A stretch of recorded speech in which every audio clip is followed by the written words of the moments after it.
Okay students, next हमारा topic series combination of resistors कि हमने रेजिस्टर्स को सीरीज़ कम्बिनेशन में अटैच करना है। तो सबसे पहले what is series combination? Series combination होता है a circuit which has only one path, which has only one path for flow of current। एक ऐसा सर्किट जिसमें करंट के फ्लो करने का एक ही पाथ हो, circuit which has only one path for flow of current is called series combination. Series combination में करंट के पास गुजरने का एक ही रास्ता होता है। हम सीरीज़ कम्बिनेशन को पढ़ते वक्त जब डायग्राम ड्रॉ करेंगे आप उसमें देखिएगा एक ही रास्ता है और हमने उसमें यूज़ करने हैं टोटल 3 रजिस्टर्स। तो कुछ यूँ है कि ये रजिस्टर नंबर 1, उसके बाद रजिस्टर नंबर 2, रजिस्टर नंबर 3। तो पहले एक बेसिक स्ट्रक्चर ड्रॉ कर लेते हैं कि कैसे का होगा।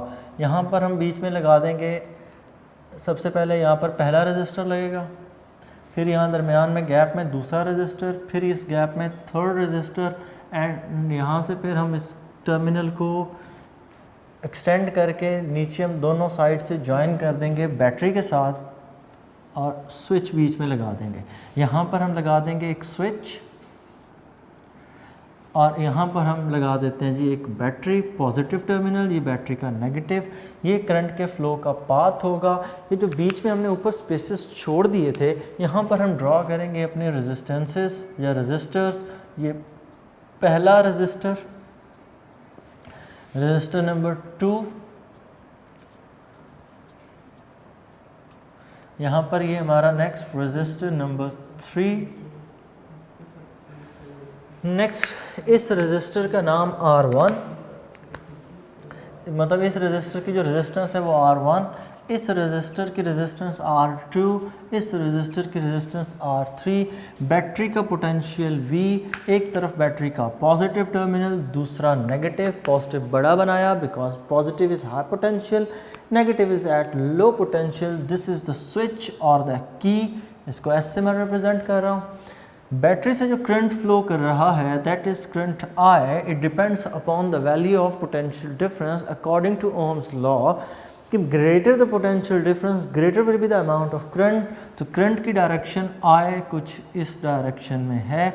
अब चूंकि करंट के पास गुजरने का एक ही रास्ता है तो करंट तीनों रजिस्टर्स में से पास करता हुआ दूसरे एंड तक पहुँचेगा। तो इस दौरान करंट की अमाउंट थ्रू आउट सेम रहेगी। The amount of current passing through the resistor R1 will be equal to the resistor R2 and the resistor 3 के तीनों रजिस्टर्स में से गुजरते वक्त करंट की अमाउंट सेम होगी because what is the current? Current is the rate of flow of charges. तो जितने चार्जेस R1 से गुजरेंगे उतने ही R2 से, उतने ही R3 से। So current will remain the same जब ये स्विच ऑन होगा। Next what will be the potential? तो करंट तीनों के लिए सेम है, इन तीनों के लिए करंट की value same and that is I। what about the potential? Potential तीनों के लिए सेम नहीं होगा बिकॉज बैटरी से निकलने वाले चार्जेस का सबसे पहले पोटेंशियल लॉस होगा रजिस्टर R1 पे, फिर कुछ पोटेंशियल लॉस होगा R2 पे, फिर पोटेंशियल R3 पे। तो तीनों को चूंकि एक जैसा पोटेंशियल नहीं मिलेगा तो हम ये कह देते हैं कि टोटल पोटेंशियल जो था वो V था, वो 3 हिस्सों में, 3 टुकड़ों में बटकर कम हुआ, V1, V2 और थर्ड रजिस्टर पे जो ड्रॉप हुआ वो है V3। ठीक है, टोटल रेजिस्टेंस जो है वो 3 हिस्सों में डिवाइड होकर कम हुई पोटेंशियल, पहले हिस्से पर, पहली रजिस्टर पर जो ड्रॉप हुआ वो V1, दूसरे हिस्से पर जो ड्रॉप हुआ वो V2, तीसरे हिस्से पर V3। ये 3 हिस्सों में अलग अलग क्यों? क्योंकि हर रजिस्टर की वैल्यू एक जैसी नहीं है। तीनों रजिस्टर डिफरेंट वैल्यूज़ के हैं तो वैल्यू भी उसकी डिफरेंट होगी। अब अगर इस चीज़ को हम अप्लाई करें अपने फॉर्मूले में तो हम यूँ कह सकते हैं कि जो टोटल पोटेंशियल है, टोटल पोटेंशियल के हमने हिस्से किए 3, तो टोटल पोटेंशियल था V अपने 3 हिस्सों में डिवाइड हो गया, V1 plus V2 plus V3, जो टोटल पोटेंशियल का ड्रॉप आया होगा वो तीनों पोटेंशियल के सम के इक्वल होगा। अगर इसी चीज़ को हम इस्तेमाल करें तो हम इसी चीज़ को यूज़ करके यूँ लिख सकते हैं V is equal to V1 plus V2 plus V3 according to Ohm's law V is equal to IR। अगर मैं ये पुट करूँ तो V is equal to V1 IR1 plus V2 IR2 और थर्ड के लिए अगर मैं पुट करूं तो IR3।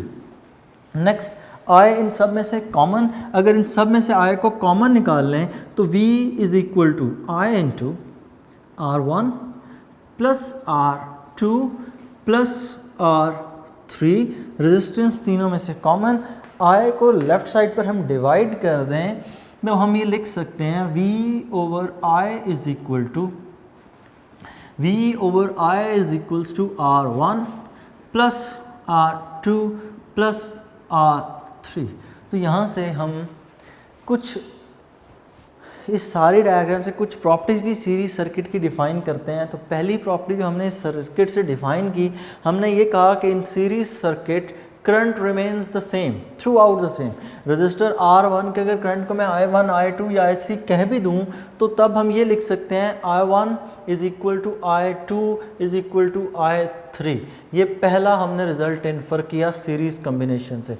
दूसरा रिज़ल्ट हम जो इन्फर करते हैं वो ये करते हैं कि टोटल जो पोटेंशियल है वो ड्रॉप करता है तीन हिस्सों में।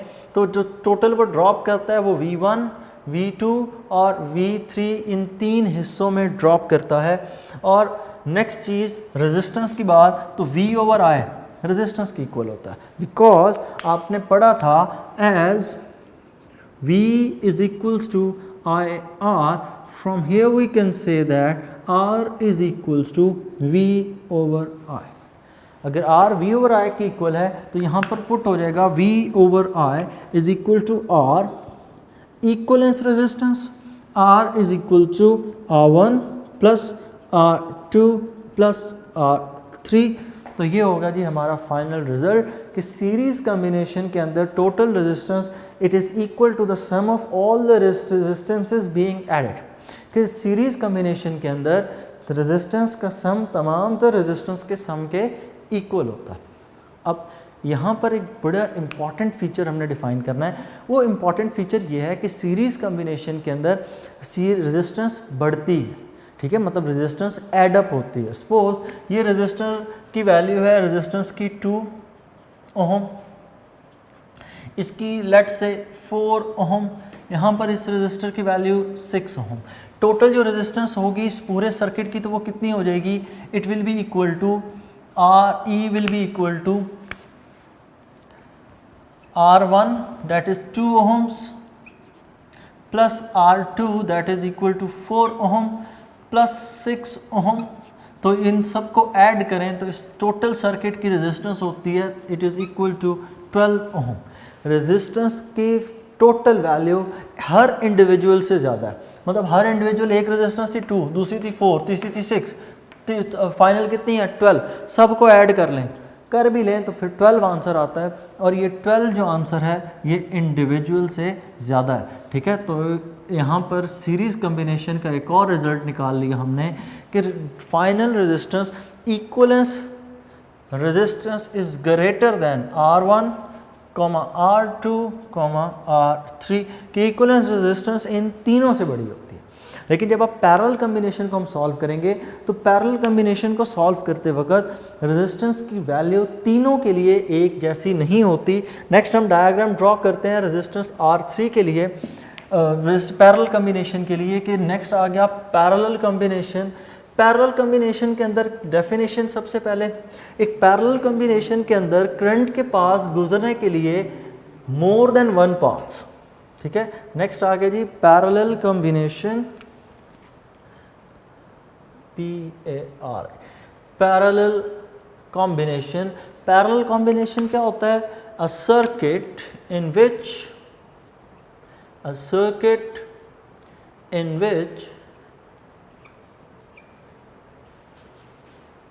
current has more than one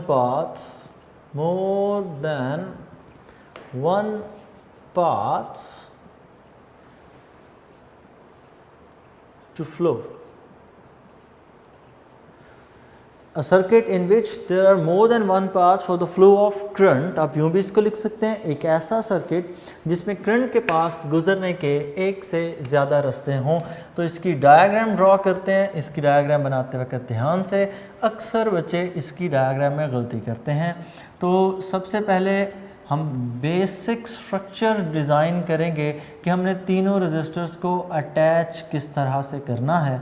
तो ये हमारा बेसिक आ गया इन अ सेंस एक स्ट्रक्चर कि आपने तीन अलग अलग पाथ प्रोवाइड कर रखे हैं। इन तीनों पाथ्स के अंदर हमने अटैच करनी एक एक रेजिस्टेंस। तो यहाँ पर हम तीनों पाथ्स के अंदर, तीनों रास्तों के अंदर एक एक रेजिस्टेंस लगा देंगे। नेक्स्ट चीज़, डायग्राम बच्चों फिर वही बात, जितनी अच्छी डायग्राम मार्क्स आपके उतने ज़्यादा। तो नेक्स्ट यहाँ पर हमने तीन ये पाथ बना लिए। इन तीनों पाथ्स के अंदर थोड़ा सा गैप क्रिएट कर दें, यहाँ पर हम अपने रेजिस्टर्स लगा देंगे। नेक्स्ट इनको एक ही पाथ की मदद से कनेक्ट कर दें बैटरी के टर्मिनल्स के साथ। तो यहाँ पर हम इनको कनेक्ट कर देंगे बैटरी के टर्मिनल्स के साथ। तो नेक्स्ट चीज़ ये हो गया जॉइन। यहाँ पर बीच में ड्रॉ कर देंगे हम बैटरी का पॉजिटिव नेगेटिव। दो बैटरीज भी लगी हों तो फ़र्क नहीं पड़ता, सिर्फ पोटेंशियल डिफरेंस ज़्यादा होगा और कोई बात नहीं है। बैटरी पोटेंशियल प्रोवाइड कर रही है V, सर्किट में जो करंट फ्लो करेगा I when the switch is on. तीन रजिस्टर, पहला रजिस्टर R1, फर्स्ट रजिस्टर की रेजिस्टेंस है R1, दूसरे रजिस्टर की रेजिस्टेंस है R2। R1 और R2 सिमिलर बिल्कुल भी नहीं है और ना ही तीसरा कोई इन जैसा है। तो R3 हमने इंड्यूस कर दी, बीच में लगा दी सर्किट में। स्विच को ऑन करने पर करंट फ्लो करेगा। करंट की अमाउंट जो फ्लो कर रही है वो I है। इस पॉइंट तक करंट सेम होगा। उसके बाद करंट के पास तीन रास्ते हैं। यहाँ पर करंट I1, इस तरफ जो करंट गया वो I2, इस तरफ जो करंट गया वो होगा I3। अब यहाँ पर एक बात जहन में रखिएगा, I1, I2 और I3 सेम नहीं होते। क्यों? क्योंकि करंट के पास गुजरने के एक से ज़्यादा रास्ते, करंट के पास जब गुजरने के एक से ज़्यादा रास्ते होंगे तो करंट हमेशा आसान से आसान रास्ते को प्रेफर करता है। मतलब ज़्यादा करंट उस पाथ में से फ़्लो करेगा जहाँ पर रेजिस्टेंस की वैल्यू कम है, और मिनिमम करंट वहाँ पर पास करेगा जहाँ पर रेजिस्टेंस की वैल्यू ज़्यादा है। अगर मैं ये कह दूँ R3 सबसे बड़ी है तो सबसे कम करंट R3 की तरफ फ़्लो करेगा। अगर R1 सबसे छोटा है तो R1 की तरफ करंट सबसे ज़्यादा फ़्लो करेगा। The amount of current flowing to from us resistance वो डिपेंड करता है रेजिस्टेंस की अमाउंट पे। रेजिस्टेंस ज़्यादा होगी तो अमाउंट ऑफ करंट कम होगी, because I is equals to V over R, greater the resistance lesser will be the amount of current. So current total कितना था I, तीन हिस्सों में डिवाइड हुआ, यहाँ से होता हुआ आगे फिर ये कंबाइन होकर करंट I ही यहाँ तक पहुँचेगा। तो करंट तीन हिस्सों में डिवाइड हो रहा है, तो हम यूँ लिख सकते हैं total current I is equal to I1 plus I2 plus I3। रही बात पोटेंशियल की, तो पोटेंशियल तीनों के अंदर सेम होगा क्योंकि तीनों रजिस्टर डायरेक्टली इसी बैटरी के साथ अटैच हैं। तो जब डायरेक्टली अटैच हैं तो इन तक पहुंचने वाला हर चार्ज एक जितना पोटेंशियल रखेगा, क्योंकि उन्होंने एक जितना वर्क किया इस पॉइंट तक ट्रैवल करने के लिए। So potential difference across the each resistor will remain same. अगर हम इनके पोटेंशियल को V3, V2 और V1 से लिख भी दें तो अल्टीमेटली हमें ये इक्वेशन रीराइट करनी पड़ेगी। V is equal to V1 is equal to V2 is equal to V3। तो पहला रिजल्ट जो हमने इन्फर किया पैरेलल कॉम्बिनेशन से वो ये कि current amount of the current does not remains the same. दूसरा हमने जो रिजल्ट इन्फर किया, the value of the potential remains the same, potential difference across each resistor will remain same. अगर हम इस इक्वेशन को यूज़ करें तो हम नेक्स्ट स्टेप में पुट कर सकते हैं I is equal to V over R, I is equal to I1 V over R1 plus I2 की जगह हम पुट कर देंगे V ओवर R2। मैं I1 V1 V2 इसलिए नहीं लिख रहा क्योंकि V1 V2 V3 तीनों V के इक्वल हैं, तो उनको हम डायरेक्टली V के इक्वल ही लिखेंगे, V ओवर R3। नेक्स्ट चीज़, राइट साइड से V कॉमन है, अगर राइट साइड से हम V कॉमन ले लें तो I is equal to V into 1 over R1 plus 1 over R2 plus 1 over R3। Next चीज़ क्रॉस मल्टीप्लिकेशन है दोनों की, सो क्रॉस मल्टीप्लिकेशन हम करके लिखें तो हम यूँ लिख सकते हैं I over V is equals to 1 over R1 plus 1 over R2 plus 1 over R3। I over V 1 over RE जी, अब I ओवर V RE के इक्वल होगा। कैसे होगा, इस फॉर्मूले को देखें, V को हम इधर ले जाकर डिवाइड कर दें तो हम लिख सकते हैं I over V is equal to 1 over R। ठीक होगा, हमने V को क्रॉस मल्टीप्लाई कर दिया। 1 over RE is equal to 1 over R1 plus 1 over R2 plus 1 over R3। ये होगी जी इसकी फाइनल फॉर्म इस सर्किट के लिए। अब इससे हम ये रिज़ल्ट इन्फर करते हैं RE is smaller than R1, R2 and R3। RE will be smaller than R1 और R2 और R3।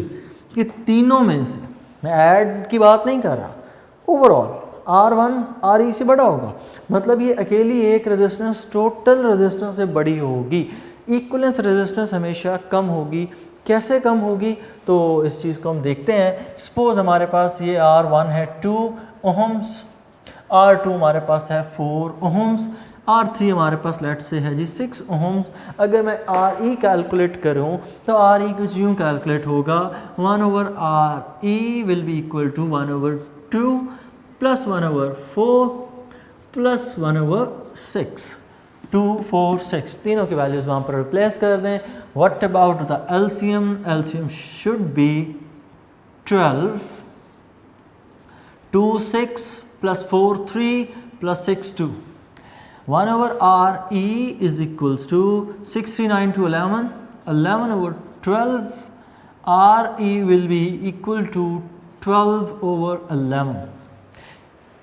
रेजिस्टेंस का मिनिमम जो आंसर है R1 का वो 2 है, R2 4 है, R3 6 है।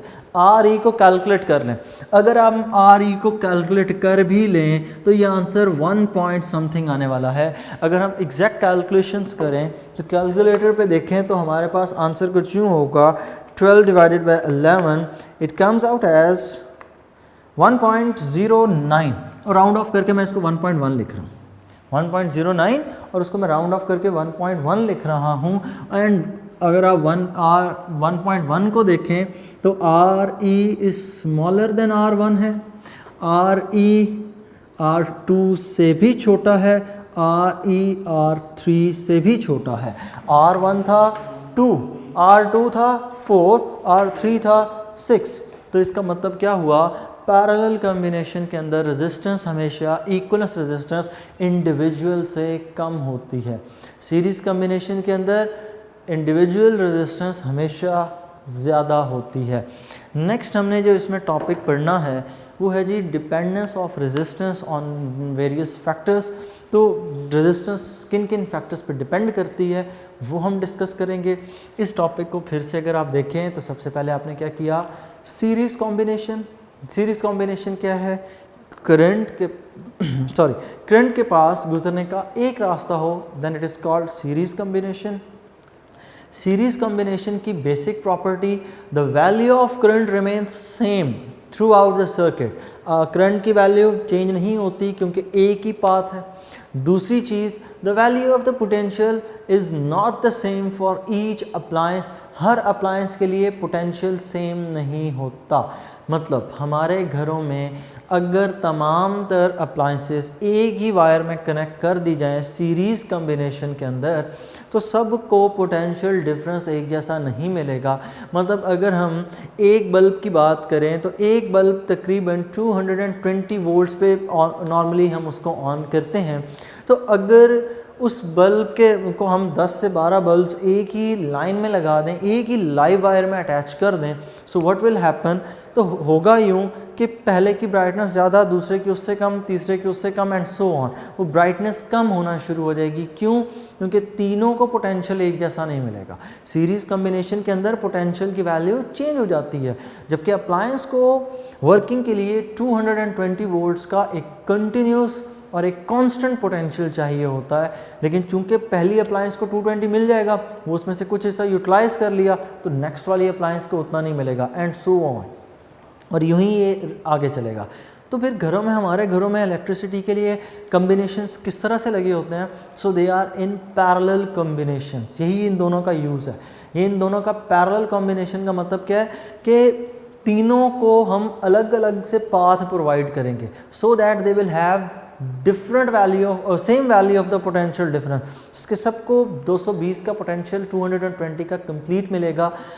अब हमारे घरों में पैरेलल कॉम्बिनेशन है, तो हमें कैसे पता चलेगा पैरेलल कॉम्बिनेशन है? अगर हर अप्लायंस के लिए एक अलग से बटन मौजूद है, इसका मतलब वो अप्लायंस पैरेलल कम्बिनेशन में ही लगी हुई है।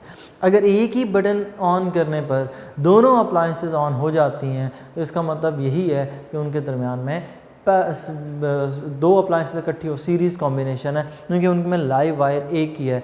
अब यहाँ पर मैं बात करूँ तो सीरीज़ कम्बिनेशन और पैरेलल कम्बिनेशन में एक और भी डिफरेंस है, वो ये कि अगर आपने एक लाइव वायर के अंदर 3 बल्ब्स अटैच कर रखे हों, मतलब कहने का ये है कि सीरीज़ कॉम्बिनेशन है और इस सीरीज़ कॉम्बिनेशन के अंदर 3 बल्ब्स आपने अटैच कर रखे हैं, और इनमें से अगर आप किसी एक बल्ब को भी रिमूव कर दें, सर्किट ऑफ हो जाएगा, तीनों बल्ब्स ऑफ हो जाएंगे। लेकिन पैरेलल कॉम्बिनेशन में क्या होता है? पैरेलल कॉम्बिनेशन में आप इनमें से बेशक 2 को उतार दें, फिर भी तीसरा ऑन रहेगा। क्यों? उसके पास एक अलग से करंट के पाथ का फ्लो, करंट के लिए एक अलग से पाथ है, तो उसमें करंट फ्लो करता रहेगा। सो सीरीज़ कम्बिनेशन में एक प्रॉपर्टी हमने एक और सीख ली कि अगर कोई एक कंपोनेंट बीच में से मिसिंग हो तो पूरा सर्किट ऑफ हो जाता है। पैरेलल कॉम्बिनेशन के अंदर अगर कोई कंपोनेंट मिस भी हो जाए, it doesn't matter, current will keep flowing from the other paths, क्योंकि करंट के पास गुजरने के लिए एक से ज़्यादा रास्ते हैं। जब करंट के पास एक से ज़्यादा रास्ते हैं तो वो कहीं ना कहीं से अपना पाथ एश्योर कर लेता है। तो ये थी जी हमारी सीरीज़ कॉम्बिनेशन और पैरेलल कॉम्बिनेशन। हमारी बुक के ऊपर इनका जो टॉपिक है वो बड़ा ब्रीफ सा और बड़ा ही छोटा सा टॉपिक को 8 से 10 लाइंस का लिखा हुआ है, लेकिन आप लोगों ने चूँकि ये पढ़ लिया तो इसको आपने डिटेल में लिखना इसी तरह ही होगा जिस तरह मैंने आपको समझा दिया। फिर आप इनको समेशन की फॉर्म्स में भी चाहें तो लिख सकते हैं। एक और बात वो ये कि ये जो फार्मूला हमने लिखा, ये हमने इस सर्किट के लिए लिखा। 4th रेजिस्टेंस कोई होती तो 1/R4, 5वीं कोई रेजिस्टेंस होती तो 1/R5 एंड सो ऑन। इसी तरह सीरीज़ में भी R1 + R2 + R3, जब तक 3 रेजिस्टर हैं, 4th कोई ऐड हो जाए तो +R4 एंड सो ऑन। इसी तरह हम उसको आगे कंटिन्यू करते हैं। तो ये था जी आपका लेक्चर नंबर 4 इस चैप्टर के ऊपर। नेक्स्ट हम लेक्चर नंबर 5 में ये सीखेंगे कि रेजिस्टेंस किन किन फैक्टर्स पे डिपेंड करती है, रेजिस्टिविटी, और उसको भी हम देखेंगे। तो रेजिस्टेंस को अगर हम देखें तो रेजिस्टेंस किन किन फैक्टर्स पे डिपेंड करती है, तो रेजिस्टेंस का एक कॉन्सेप्ट हम रख लेते हैं फिर से, ताकि हमें नेक्स्ट टॉपिक में आसानी हो। तो रेजिस्टेंस के लिए एक बात जहन में रखिएगा कि resistance opposition in the flow of current की वजह से होती है। देखें, सपोज़ हमारे पास एक कंडक्टर है, तो इस कंडक्टर के अंदर जो करंट के फ़्लो की बेसिक रीज़न है दैट इज़ इलेक्ट्रॉन, कि इलेक्ट्रॉन इस कंडक्टर में से पास करते हैं तो करंट पास होता है। छोटे छोटे यहाँ पर एटम्स भी मौजूद हैं, इलेक्ट्रॉन्स के रास्ते में एटम्स भी हैं। इलेक्ट्रॉन और एटम के न्यूक्लियस की बात की जाए, the size of electron is less than the size of the nucleus. ठीक हो गया। अब इलेक्ट्रॉन्स को आपने इस न्यूक्लियस के बीच में से पास करवाना है। सो व्हाट विल हैपन, होगा ये इलेक्ट्रॉन्स इस कंडक्टर में से पास करते वक्त इन न्यूक्लियस के साथ कोलाइड करेंगे। इन कोलिजन्स के नतीजे में इलेक्ट्रॉन्स की स्पीड कम हो जाएगी कि जब करंट पास करता है तो इलेक्ट्रॉन्स एक एंड से दूसरे एंड की तरफ पास करते हैं and they have drift velocity. This drift velocity is in fact the uniform velocity attained by electrons, uniform velocity attained by electrons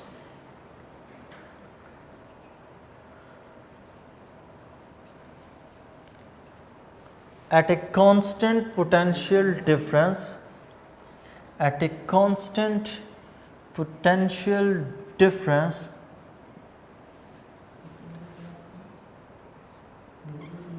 while passing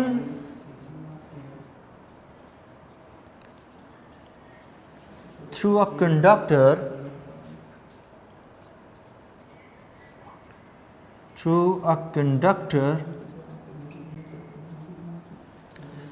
in opposite direction to electric field। कि uniform velocity electrons जो attain करते हैं जब वो potential difference, उनको एक constant potential difference मिले और वो ई के अगेंस्ट मूव कर रहे हों, तब इस वेलोसिटी को हम नाम देते हैं ड्रिफ्ट वेलोसिटी।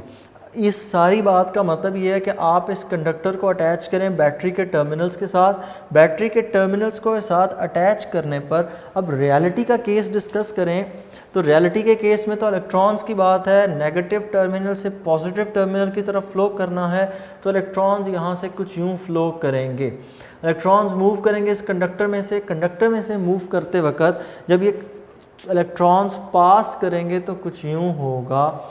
ये इलेक्ट्रॉन्स एक कांस्टेंट पोटेंशियल डिफरेंस जो कि ये बैटरी प्रोवाइड कर रही है, at a constant potential difference while passing through the conductor in opposite to E। opposite to E का मतलब ये है कि इलेक्ट्रिक फील्ड इंटेंसिटी, और इलेक्ट्रिक फील्ड इंटेंसिटी किधर होगी, फ्रॉम पॉजिटिव टू नेगेटिव। इस वेलोसिटी को हम नाम देते हैं जी ड्रिफ्ट वेलोसिटी। अब ड्रिफ्ट वेलोसिटी के केस के अंदर जब इलेक्ट्रॉन्स इस कंडक्टर में से पास करते हैं तो वो इलेक्ट्रॉन्स न्यूक्लियस के साथ कोलाइड करते हैं। During this collision there velocity decrease, क्योंकि टकराने पर वेलोसिटी हमेशा कम होती है और जो वेलोसिटी कम होगी, वेलोसिटी के कम होने का मतलब they will take longer time to pass to the conductor, तो टाइम की वैल्यू बढ़ जाएगी। तो जब टाइम बढ़ जाता है तो हम यहाँ से कह सकते हैं करंट की वैल्यू कम हो जाती है। I is equal to Q over T, when time will increase the value of current will decrease। Next चीज़ यहाँ पर जो है वो ये कि एक फैक्टर तो रेजिस्टेंस का ये हो गया कि जब टाइम बढ़ेगा करंट कम हो जाएगा, रेजिस्टेंस विल इंक्रीज। ठीक हो गया, क्यों? क्योंकि कोलिजन्स बढ़ रही हैं। अब दूसरी चीज़ यहाँ पर टेम्परेचर आ जाती है कि टेम्परेचर जब बढ़ता है, टेम्परेचर के बढ़ने से न्यूक्लियस की कोलिजन बढ़ जाती है, न्यूक्लियस की वाइब्रेशंस तेज़ हो जाती है, जिसकी वजह से इलेक्ट्रॉन और न्यूक्लियस की कोलिजन बढ़ जाएगी। ठीक है, कि जब हम किसी एटम को, किसी सब्सटेंस को हीटअप करते हैं तो हीट करने के नतीजे में एटम्स की वाइब्रेशन इंक्रीज़ हो जाती है। जब उनका एम्पलीट्यूड ऑफ वाइब्रेशन, जब उनकी वेलोसिटी ऑफ वाइब्रेशन, दोनों चीज़ें इंक्रीज़ होंगी, the collision between the electron and the nucleus will increase. जब ये कोलिजन्स बढ़ेंगी, अब बार बार टकराव हो रहा है इलेक्ट्रॉन का न्यूक्लियस के साथ, then again it will take longer time, so value of current will decrease, hence we can say that value of the resistance increases. तो ये कॉन्सेप्ट है इसके पीछे कि रेजिस्टेंस इस तरह से डिपेंड करती है। फिर नेक्स्ट हम जब पढ़ेंगे तो हम ये सीखेंगे रेजिस्टेंस लेंथ पर भी डिपेंड करती है कि कंडक्टर की लेंथ जितनी ज़्यादा हो रेजिस्टेंस उतनी ज़्यादा। क्यों? ये लेयर्स बढ़ जाती हैं न्यूक्लियस की, जब ये लेयर्स बढ़ेंगी ऑटोमेटिकली रेजिस्टेंस की वैल्यू बढ़ गई। दूसरी चीज़ यहाँ पर जो चीज़ इफ़ेक्ट करेगी वो ये इफ़ेक्ट करेगी एरिया। अब एरिया बढ़ेगा, थिन वायर होती है कम करंट पास करता है, थिक वायर होती है करंट ज़्यादा पास करता है, तो ये इस चीज़ को इफ़ेक्ट करेगी। नेक्स्ट चीज़ इसमें हमने टेम्परेचर डिस्कस कर लिया, फिर मटेरियल ऑफ द सब्सटेंस भी इस पर इफ़ेक्ट करता है। मटेरियल ऑफ सब्सटेंस का मतलब कि हर एक कंडक्टर की कंडक्टेंस एक जैसी नहीं है, कुछ कंडक्टर्स कम रेजिस्टेंस ऑफर करते हैं, कुछ कंडक्टर्स ज़्यादा रेजिस्टेंस ऑफर करते हैं। ये बात डिपेंड करती है उनके इंटरनल स्ट्रक्चर पर भी, और दूसरी चीज़ डिपेंड करती है number of the valence electrons. Valence electrons जितने ज़्यादा करंट कैरियर्स उतने ज़्यादा, जितने ज़्यादा करंट कैरियर्स होंगे करंट के पास करने के चांसेस उतने बढ़ जाएंगे। So amount of current will increase. तो यहाँ तक आप लोगों का हो गया एक बेसिक कॉन्सेप्ट। इसी बेसिक कॉन्सेप्ट को लेकर हमने नेक्स्ट टॉपिक पे चलना है, और नेक्स्ट टॉपिक जो हम कल पढ़ रहे होंगे वो होगा रेजिस्टिविटी और फैक्टर्स अफेक्टिंग रेजिस्टेंस। उसमें हम पूरे का पूरा प्रूफ के टेम्परेचर के साथ कैसे रिलेशन है और कितना इफ़ेक्ट होता है, सेम उस चीज़ का इफ़ेक्ट हम पढ़ेंगे रेजिस्टेंस का इन तीनों फैक्टर्स के साथ, length, area, temperature, substance, each and everything इसको डिस्कस करेंगे। उसके लिए आपके लिए एक छोटी सी असाइनमेंट है, वो असाइनमेंट ये है कि 10th क्लास की फ़िज़िक्स की बुक अरेंज करें। उसका तकरीबन बुक का पेज नंबर है 100, 99 to 100। तो उस पेज नंबर 100 के ऊपर ये सारी चीज़ें मेंशन हुई हैं। उन्हीं चीज़ों को हमने नेक्स्ट टॉपिक में पढ़ना है थोड़ी सी बहुत डिटेल्स के साथ, ठीक है। तो अपना वो बेसिक कॉन्सेप्ट क्लियर रखिएगा। सो तब तक के लिए अल्लाह हाफिज़।